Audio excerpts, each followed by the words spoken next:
Лидерската средба се одржа. Конечно, Ковачевски и Мицковски седнаа на заедничка маса. Почетниот резултат навестува и на разрешница за евроблокадите и усвојување на уставните промени. По Охридскиот договор, пржинската влада, преспанската спогодба, за прв пат странските посредници не беа медиатори во лидерското соочување во клубот на пратениците. За сцената тие и натаму ги влечат конците и се очекувани гаранти дека бугарите, веројатно, односно владата во Софија, нема да има нови ултимативни барања. После секоја разрешница на политичките кризи, вообичаено досега барем победуваше на изборите опозицијата. Еден од најистакнатите хроничари на македонската самостојност, долгогодишен новинар и коментатор, Ерол Ризаов, гостин во ова издание на Трилинг. Господин Ризаов, непосредно пред тетате средбата Ковачевски-Мицковски, бевте песимист и во колумната за Дојче Веле, меѓу другото, ќе напишете: компромисот може да го донесат само одговорни политичари кои не се заробеници на своите тврди ставови и на амбиентот на поделено општество што го создале. 3 дена после лидерската средба, дали сте денеска оптимист или резервиран песимист? Не можам да ја дам точната квалификација, меѓутоа треба да бидеме реални, уште ништо не е договорено. Значи, немаме договор. Она што може до некаде да внесува оптимизам е фактот што навистина се одржа лидерската средба и обидот на главните протагонисти на македонската политика да се малку ослободат од амбиентот што го создадува. Амбиентот беше многу неповолен за одржување на средби, бидејќи, така да речем условно, двете страни, иако тука се повеќе страни, имаат тврди ставови. Едната страна дека ќе нема уставни промени, дефинитивно, дека не се можни, а втората страна дека ќе се одржат изборите во договорениот уставен термин, законски термин.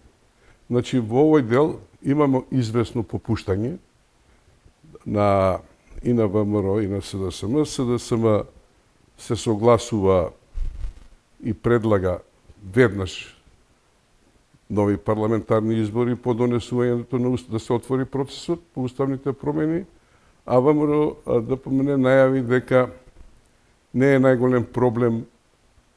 се најголем проблем уставните промени. Од тој аспект гледано, значи може да има еден чекор напред и мислам дека ретко кој очекуваше дека ќе има некое решение што е реално. Она што мене може до известна степен да ме радува е што е подготвеноста да се разговара и понатаму. Значи за вакво едно решение ќе има потреба од повеќе средби, каде што полека јавноста ќе се подготвува на одредени оставки. Господин Ризаов, реакциите се различни во јавноста после средбата Мицковски-Ковачевски. Вие оценивте дека Мицковски ќе биде победник во тој диалог. Политичкиот аналитичар Селими вели дека после средбата во клубот на пратениците најголем победник е Али Ахмети, кој изразил подготвеност дуи да излезе од владата до спроведувањето на уставните промени. Но исто така и лидерот на ГРОМ Стефчо Јакимовски вели Мицковски е најголем губитник и треба да си оди во местните заедници на ВМРО ДПМН. Што прогнозирате сега во ваков контекст на случувањето? Не тврдам ја дека Мицковски ќе биде најголем победник, туку може да добие најмногу со шансата да се приклучи, бидејќи до сега кон евроинтеграциите. Значи, до сега на ВМРО ставот беше многу ригиден, многу тврд. И во сите процеси на евроатлантските интеграции, ако гледаме наназад 10-15 години, ќе видиме дека ВМРО одбегна таа своја определба да ја реализира. Ние денеска слушаме дека зошто порано не се одржувале вакви лидерски средби. Тоа е примамливо да се слушне. убаво е. Меѓутоа мора, кога се бавите со настани и од современата историја, морате да ги земете предвид околностите кога се случувале. За време на периодот на Никола Груевски, исто така имаше обиди за разговори со еден период со Папандреу, па со Мицотакис, со Караманлис, и тие никогаш не завршуваа со некаква средба или со некаков договор, а секогаш добивавме полоши шанси од претходните. Така да и од тој аспект ја не гледам, него гледам една добра позиција на Мицковски овие непопуларни одлуки да ги препушти на власта, за да има своја позиција во наредните избори. Меѓутоа тој тоа не го прави и проблемот е сериозен, значи нема уште решение. Не можеме да тврдиме ние дека сега ќе се донесат уставните промени, ниту пак нешто дека ќе се, не знам, драматично промени. Она што мене ме изненади, а верувам и вас и поголем дел од јавноста, е настапот на Ковачевски. Ја не очекував толку политички прагматизам и толку остапки од самиот старт, толкава подготвеност на компромис. Значи, она што го слушнавме од изјавите, понудата од 5 министерски места, од нов состав на владата, дури и она што Дуи го најави да остапи од владата, да излезе од владата што го бара ВМРО. Не знам какво е тоа барање, да некој поставува услов кој треба да излегне од владата. Тоа освен популистички да се игра на картата дека Дуи треба да излезе од владата за да може да функционира системот, што не е точно, значи што не е така. Такви ултиматуми веројатно се во делот на играта одеднаш да не се попушти. Во вашата колумна критички го обсервирате Мицковски, но од друга страна не му наоѓате забелешка на Ковачевски дека можеби треба многу порано да биде подготвен на диалог со Мицковски и да го запознае со сите детали. Го кажав ја тоа, значи за да се одвива диалог, мора да има поволни околности. Вие не можете да одите на диалог ако претходно јазикот и амбиентот кој е создаден е крајно негаторски. Вие знаете дека после 2017 година амбиентот се влоши околу евроинтеграциите со првиот компромис што го направи Македонија со Грција. Како тој стивна, почна да се создава амбиент, меѓутоа со Бугарија договорот со тврдиот бугарски став повторно се влоши. Политичките партии од опозицијата јаваа на тој бран и тој носеше големи поени. И вие не можете да преговарате ако некој пропагира бойкот на референдумот, ако некој бойкотира, ако во секоја изјава се гледа чин на предавство на македонските национални интереси, на јазикот, на потеклото, на историјата, и ако гледаме како поминува времето, дека тие работи не биле баш така. Дека тие работи не се толку ригидни како што е прикажано на македонската јавност. Еве и со јазикот. Ја мислам дека со јазикот е завршена работата, дека веќе негацијата на македонскиот јазик не постои. Што мислите, зошто лидерот на Дуи Ахмети е така галантен и речиси веднаш ја прифати замката на Мицковски да отстапи неговата партија, односно да излезе од владата? Дали можеби со тоа не стравува и да се разоткрие целиот тој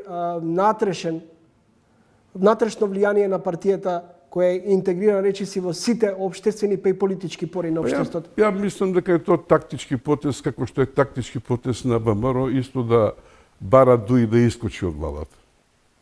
Бидејќи веројатно предпоставувале дека тоа ни на крај памет не му е на Дуи да излегува од владата. Неразумно барање во крајна линија. А истото тоа го соопштува и Дуи дека еве сега се спремни да излезат од владата, за да се јави нов, односно порано стар предлог, дека уставните измени можат да се донесат, меѓутоа ако стапат на сила по приемот на Македонија во Европската Унија. Пак тука не се земени во предвид. Тоа е примамливо да се чуе, убаво е. Тоа беше и предмет на претходни разговори меѓу Грција и Македонија и Бугарија. Да кога ќе стапат на сила остапките што ги прави Македонија. Меѓутоа тоа не е усвоено. Уставните промени се предуслов за почнување на преговорите втората фаза. Кој е тој сега од тие 27 земји што ќе попушти на веќе донесен став и дали Бугарија ќе попушти на веќе донесен став околу тоа? Тоа е едното прашање. Второто прашање е откако Македонија ќе влезе во Европската Унија. Па кога ќе биде тоа? Во најоптимален случај за 7 години, по-реален би бил, ако тече добро, 10 години. Па како ќе размислуваат тие генерации кои после 10 години ќе управуваат со Македонија или кои ќе бидат во Европа, колку промени ќе настанат во тој период, за да некој сега ги активира уставните промени после 10 или 12 години. И трето многу важно прашање, може би ако напредуваат демократските процеси во Македонија, ако ние станеме членка на Европската Унија, идните генерации ќе направат нешто што е многу реално да се случи, а тоа е да промените во Уставот одат кон целосно граѓанско општество. Но господин Ризав, со категоричниот став на ВМРО-ДПМН подготвени сме да влеземе во владата со СДСМ, но без дуи се отпаѓа идејата за широка влада со главен приоритет. Решавање, односно реализација на европската агенда. Да, ама таму има уште една, така да речем, мамка, да. Да, уставните измени стапат на сила по влезот во Европска Унија. Тоа никој нема да го припати. А без тоа нема да почнат преговорите. Каква е таа влада што ќе правиме од широк национален консензус, која нема да направи преговори? Која нема да ги почне, која ќе ги запре уствари преговорите? Помалку ќе бидам циничен, па и ќе речам, еве да претпоставиме дека ВМРО-ДПМН и СДСМ ќе формираат влада и Министерството за транспорт и врски ќе му припадне на Владо Мисајловски од ВМРО-ДПМН. И ќе треба да се соочи со договорот Бехтел Енка кои треба да го градат, да ги градат коридорите 8 и 10Д. Има многу такви работи, само мислам дека нема да биде и тоа многу стрекно решение таква една коалиција, иако многу луѓе ја посакуваат. СДСМ и ВМРО да направат коалиција и ќе имаат 80 пратеници и ќе решат многу проблеми. Тоа брзо ќе се претвори во нешто сосема друга реакција во државата, ќе имаме меѓуетнички проблеми. Европската Унија ја прими Бугарија, а беше во тој момент најкорумпирана држава. Тоа е познато. Денес е најсиромашна членка на ама имаат и бугарите големи остапки направени. Гледано од нивниот аспект. Например, ние немаме територијални остапки како што имаше во Хрватска и Словенија. Сите држави ги поминуваат таа транзиција додека влезат. Но факт е, што го потврдија и хрватите многу, дека за време на преговорите кандидатите најмногу добиваат. Најмногу проблеми се решаваат за време на преговорите. И затоа е потребен тој консензус после изгласувањето на уставните промени. Господин Ризалов, да претпоставиме дека можеби Ковачевски и Мицковски ќе постигнат договор за формирање заедничка влада. Дали со тоа ќе биде можеби потиснат? Ќе биде потисната ароганцијата на времето на Груби, нека го направат на Ахмети? Да. Прво нека го направат амбиентот за да може такво нешто да се договорат во јавноста. Па потоа можат да седнат. Инаку сега очекувањата на јавноста некој го смета за голем успех да нема договор. Имат многу луѓе што мислат така. Никакво остапување, тоа е договор под диктат и нема договор. Дали е тоа успех? У крајна линија за стратегиските цели. Мислам, за да се постигне таков договор, ќе треба луѓето, поголем дел од јавноста, да се убедат дека е тоа добро за Македонија. Ако не зборуваат политичките лидери дека е тоа добро за Македонија, како ќе постигнат договор? Ајде да диалогот Ковачевски-Мицковски да го гледаме од еден регионален аспект. Ако успеа ГЕРБ и продолжуваме со промените, односно Борисов и Петков да си подадат рака, главните лути политички противници и да создадат заедничка влада, зашто Ковачевски-Мицковски не би можеле. Та колку избори им треба на бугарите? 6 пати идат на избори за 2 години. Видите каква политичка криза се направи во Бугарија. Видите колку Бугарија изгуби од угледот во Европа. Не може да си ги следат работи. Иако таму има умни луѓе, исто политичари кои знаат што е во интерес на државата. Меѓутоа, кога ќе почнете вие да пропагират, она што им се чини на политичарите денеска, добро да го кажат и да пропагираат, да излегнат на пред медиумите и пред јавноста, после неизвестно време станува лошо. Лоша проценка. И сега вие не можете тоа да го вратите како електричен шпоред, да го исклучите. Кај јавноста тоа е веќе примено. Јавноста очекува дека ти нема да донесеш уставни промени. И сега како он одеднаш треба да се повлече? Значи треба да работат на амбиент. Следите тренинг, гостин во емисијата Ерол Ризаов, долгогодишен новинар, хроничар на клучните настани од осамостојувањето па до денеска. Господин Ризаов, колку неказнивоста, неодговорноста, потврлањето на институциите создава фрустрација кај граѓаните, апатија? Тоа е главниот проблем. Тоа е суштината. Ние за овие 32 години, ако направивме пристојна држава, нашите позиции во преговорите ќе беа многу посилни. Ние уште размислуваме дека Европа и НАТО не принудуваат да влеземе. Не. Ние сакаме да влеземе. Кога негде сакате да влезете, има правила. Ако вашите позиции во економијата, во демократијата, во екологијата, во здравството, во образованието се добри, вие не морате да прифаќате одредени услови. Јас сум приврзаник на една максима која е точна, ја сум ја проверил, дека на Европа секогаш можете да ја кажете не, ако имате подобро решение. Дали ние нудиме подобри решенија од тие што ги бара Европа од нас?